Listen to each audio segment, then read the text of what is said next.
Suns come into Friday night losers of 3 in a row, but maybe the worst news was that on Tuesday, Kobe Bryant was held to a season low 10 points.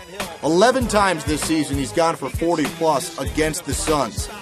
Steve Nash and company have a tall task ahead of them. Picked this one up in the first quarter with Nash finding Marcin Gortat.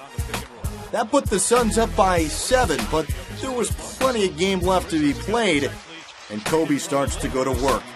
Kobe was just 5 of 18 on Tuesday night in a win against Atlanta, and he would begin to heat up. But first, some Matt Barnes from the land of 3, 37-35 LA. Now Nash to Gortat, and he drives to the bucket. What a great move by Gortat. Nash had 11 assists in the first half. Gortat, 14 points, 9 rebounds in the half, celebrating his birthday. This is Kobe scoring the layup, 52-48 Lakers. On to the third quarter we go.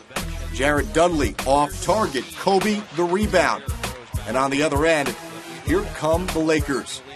And that rebound gives Kobe his 6,000th board in his career, making him just the 9th guard in NBA history to accomplish that feat. Now Kobe, oh my goodness, reverse style, lefty. Look at Kobe getting creative. Lakers led by 9. Now Kobe drives and finds Andrew Bynum. And that's as easy as it gets for the big fella. This quarter was all about Kobe spotting up and burying 3 of his 18 in the third. 83-63 as we head to the fourth quarter in favor of the Lakers. But some defense by the Suns. Markieff Morris knocks it away. Morris gets it from Nash and finishes, plus the foul. Lakers still up 95-88, but the Suns were making a valiant effort. Now the shot clock winding down. Morris launches, and look who's there coming out of nowhere.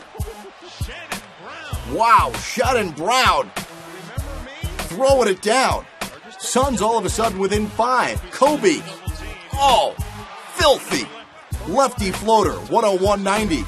Then Pau Gasol gets to the bucket and gets angry at the rim. Lakers win it 111-99. Third straight win for the purple and gold. Kobe does it again